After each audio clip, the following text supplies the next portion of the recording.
Here we are again for another episode of The Wrap. I think to myself, like every week, how many people are actually watching The Wrap? Yeah. I was sharing with somebody this morning in a meeting that we were going to do that. We were doing that. She's like, yeah, I'd love to do that with somebody at my church. And I'm like, I don't know if anybody's really watching. But we love doing it. But we have fun with it. You know we what, do. There are people who, I know there are people who watch it, but it just... We don't discount our watchers, our listeners. We deeply value our clients. Our clients. Our watchers.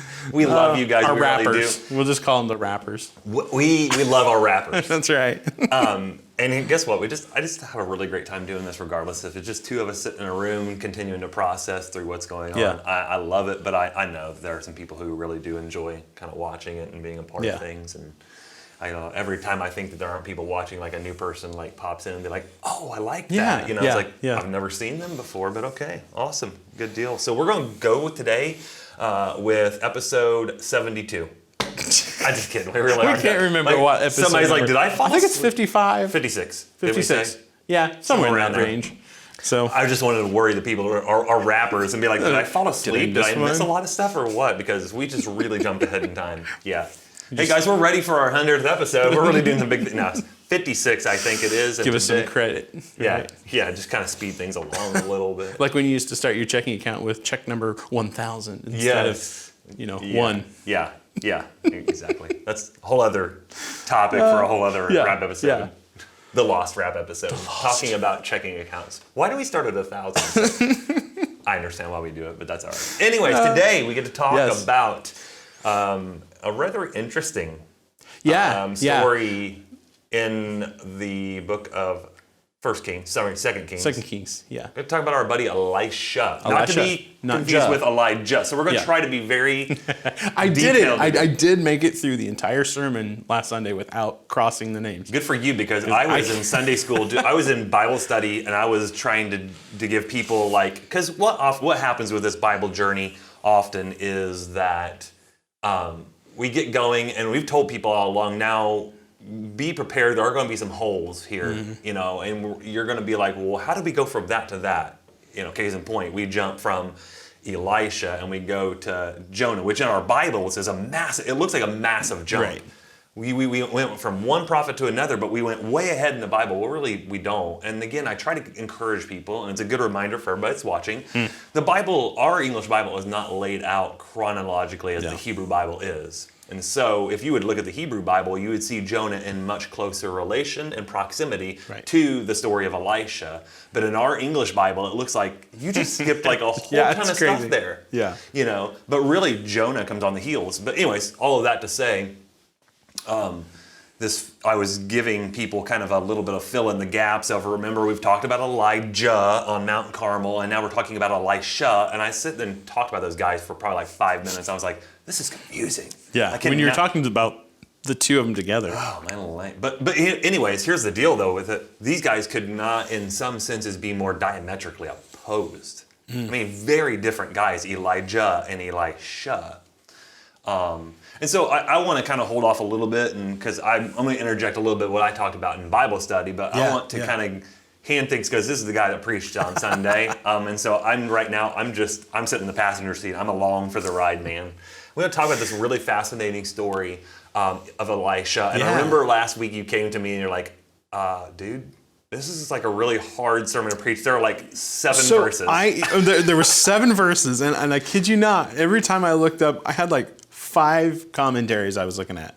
And they may have, if I was lucky, like half a paragraph devoted to this story. I'm like, have fun. Not much to expound on.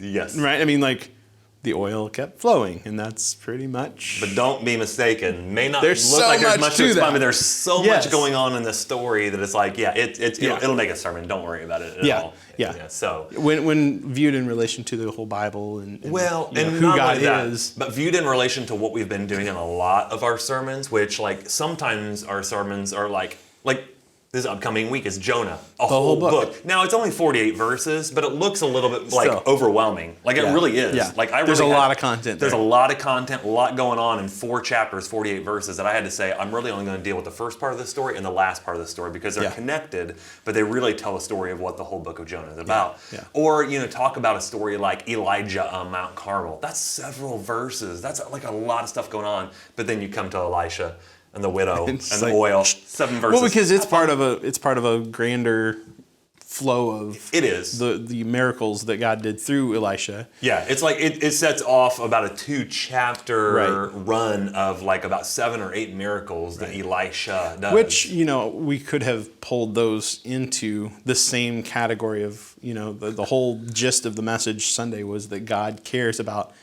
every aspect of life. Yes. And so those stories would have fit perfectly too. Which ironically, by the way, that. what's so amazing as you leave Elisha's story and you go into Jonah, because we're like, Jonah is about a whale, about Jonah. You know what really Jonah is about? About the very same message. God cares not just about the big things in life and what I've read in some commentaries, the macro level, like nations, countries, an entire universe.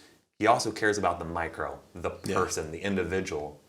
In fact, because he cares for the individual is because he cares for the nations and the countries and stuff. So it's like the same message again. I mean, I'm going to go in a different direction, but it was just like I was reading that and I was thinking to myself, like, oh my land, he does. He cares about every last aspect of life. Well, and not to mention, like it shows, I think, and we're probably stepping on the toes of what we're talking about in next week's episode, but you get the story of Elisha and the widow with the oil and this fact that God cares for his people. Yeah. But then in Jonah, you see, not only does he care about every aspect of your life, but just like Jonah, he learned God cares about every aspect of my enemy's life. Everybody's life. Yeah, everyone's even the life. enemy. Absolutely. Yeah. And so it is a fascinating little story in 2 Kings there and Elisha of, there's a lot to it. It's not just about God cares about every part of life, but what I really focused on, what I really kind of jumped out at me, is the faith of this woman. To just give God what she has. Which was not Lot. No. Like Elisha says, what do you have in the house? And she's like, I've got this little flask of oil. Little vial of oil. And Elisha probably goes, oh, jeez. But you know what God does in those moments when we, because that to me is a depiction of us most of the time showing up before God. We don't have a lot to bring. I got this. And it doesn't seem like much. I come to you, God, with empty hands. And you know what God does in that moment? Yeah. Oh, yeah. We're about ready to do some great things. Yeah. And he does in this story, doesn't he? I starts with a flask or a vial of oil, and this lady just keeps dumping it into. And again, what we often don't see is the smallness of the container she's using poured into the bigness of the container. Like these were probably water jars that were used around the home that probably would hold anywhere between 20 and 30 gallons of water. They were no small jars. You go from this to multiple 20 to 30 gallon jars, and she just keeps pouring. And as many vessels as she has. Which shows her faith. Yeah. Right? Because she could have been like, Elisha, really. Just bring me one, That was really fascinating. I was reading a little bit on that, and here's the deal. Like, if she would have... Here's the truth of the story. If she would have gathered even more jars and vessels, there would have been that much more. That would have been that much oil. But if she would have gathered less, there would have only been that much oil. So I think sometimes we think this, like we are just completely dependent, and we are. Like when I say this. We are completely dependent on God and just sitting back and watching God do things. In a lot of senses we are, but here's a really fascinating thing I find about God is that he wants us to be willing participants. There's a part for us to play in it. Just like Peter, he had to step out of the boat. Absolutely. Right? Like there's always a step. Yeah. Well, I mean, faith without works is dead. There's got to be some stepping out for for each of us to. Yeah, and one thing that I really noticed about that is the story would have been very different if this widow would have said, "Well, you're Elisha. I mean, why don't you just?" Or if Elisha would have done this, be like, "You know what? I'm the professional prophet here. Let's just step aside. Yeah. This is for the big boys. Yeah. I'll take care of this. I'll multiply this." But that doesn't happen that way, does it? Elisha will allow it to happen that way, and this woman, in her faith, in her grand faith, says, "I'm going to do this. Yeah. I don't understand this, how this is going to work." But had Elisha stepped in and said, "I'm going to multiply this oil," I just don't think it really would have had the same effect. It wouldn't have the same punch in the biblical story.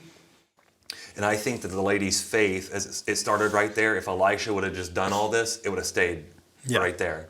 But I think this is a moment, as it is for all of us. I think is what we say constantly when we come to these stories. What's so important about this story is that we see ourselves, not that we interject ourselves into the story, but like this.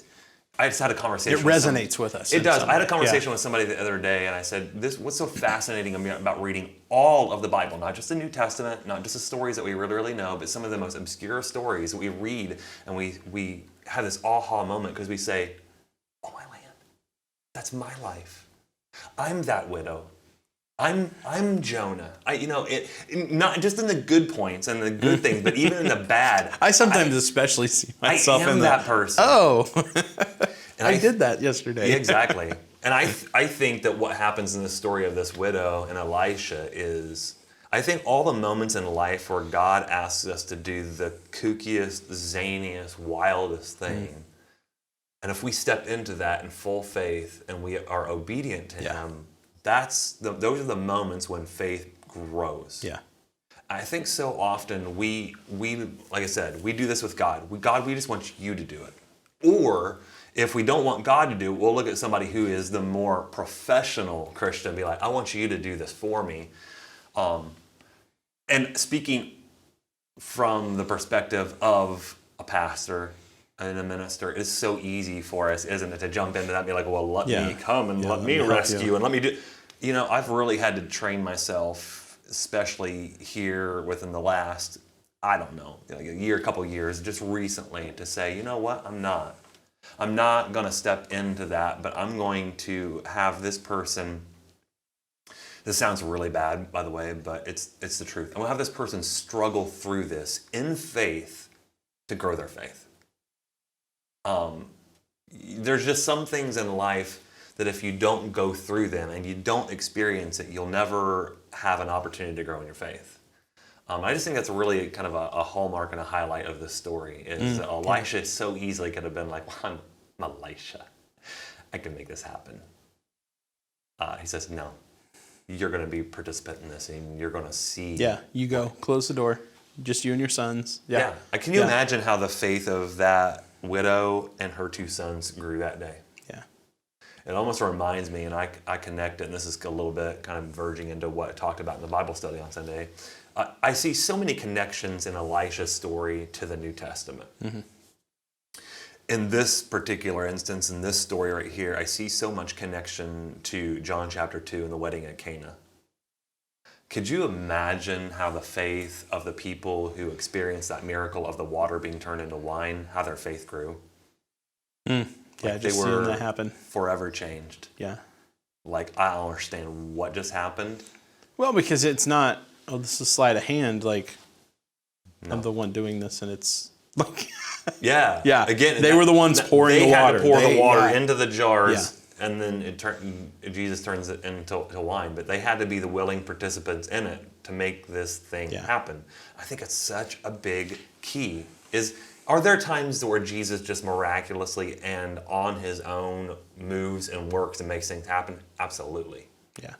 But is it often just as much the case that Jesus says, "I'm not going to do this for you. I want you to be a part of this." Yeah. Well, and I think it's that whole surrender piece. Yeah. Like, until we absolutely surrender to God, He definitely cares for every aspect of life, but we've got to give it over to Him. Yep. We've got to drop the reins. Yeah, absolutely. We've got to do what He's asked us to do. Yeah. or it doesn't happen. Yeah. Story also reminds me too of another story in the New Testament, like probably one of the most famous ones in the New Testament, where you've got a little boy who shows up. I almost went that direction with the sermon. And I did a little bit in Bible study. Yeah. A little boy who shows up on a hillside with thousands Everything of people. he's got. And the disciples start to freak out, and they're like, we don't have anything to feed all these people. And Jesus says this, "That's all right. What do you have?" Yeah.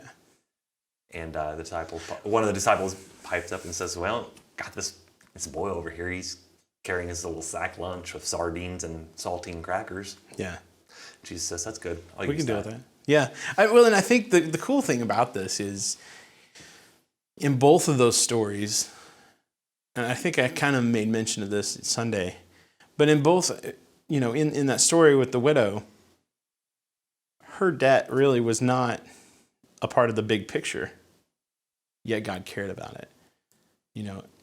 The people getting hungry on the hillside wasn't, feeding them was not part of the big picture. Mm-mm. I mean, God uses that as part of to show that he's caring, but he cares for those needs anyway. Yeah. It's not, we often think that God only cares about the huge things in life, but he cares about even those small things, and even those basic things, like Jesus was talking about, don't worry about what you're going to eat. Don't worry about what you're going to wear.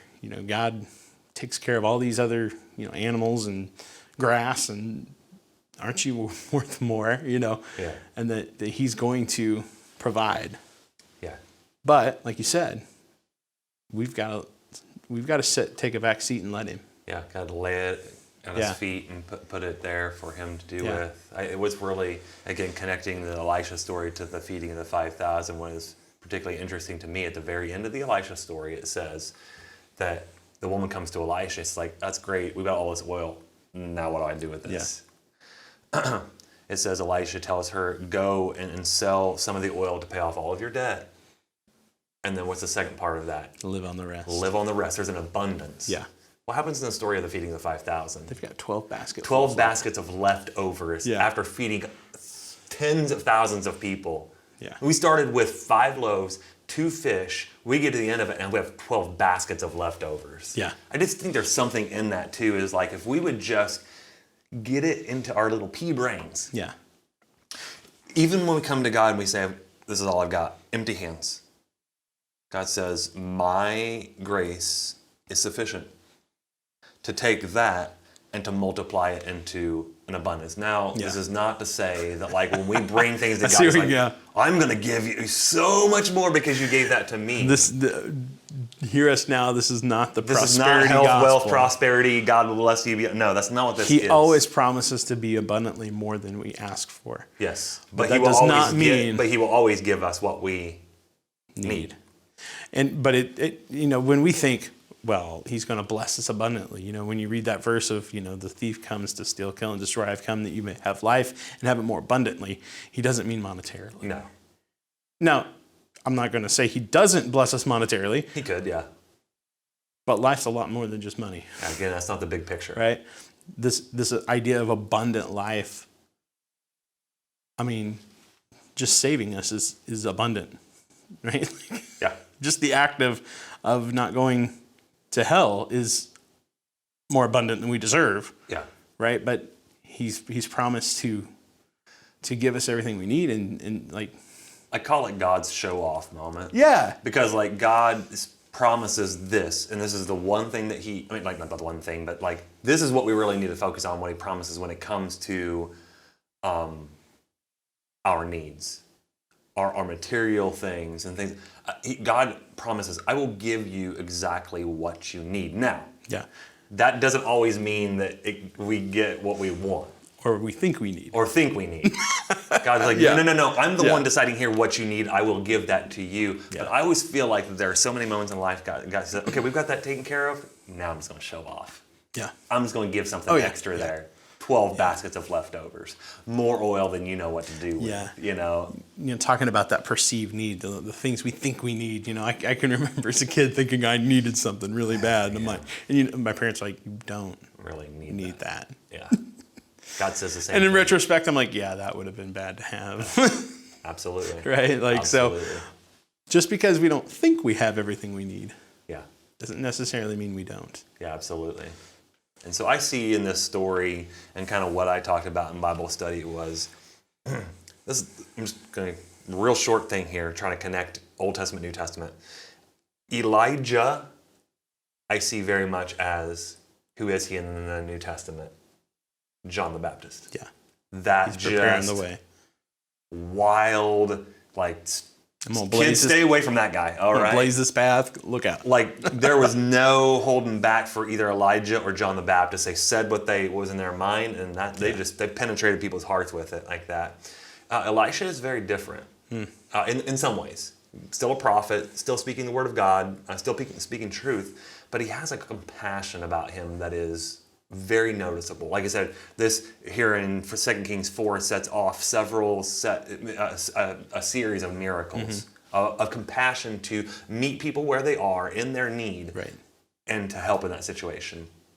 And so if Elijah is John the Baptist, Elisha reminds us a whole lot of Jesus. Yeah.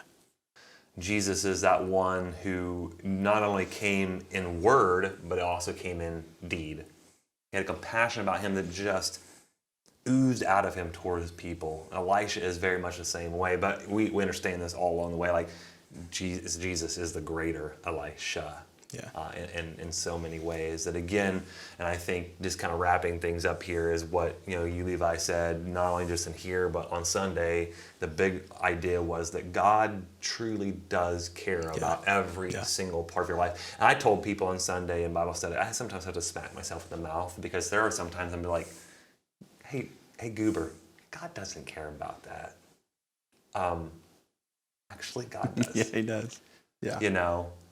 Now he may not care as much about that little thing, that you think is so important. It's not a huge deal to him, but he still cares. But he still cares. He still knows. Yeah. He still understands. He knows and has counted every hair on your head. That's a lot of care. Maybe not in my case so much, but but he does. He knows you, and he knows everything about your life, and he cares about every part of your life. And I think that really is just a takeaway of this whole story of Elisha, but especially about, as we come to the New Testament, Jesus. That he really has compassion, that he really wants you to know that his heart is for you. Yeah.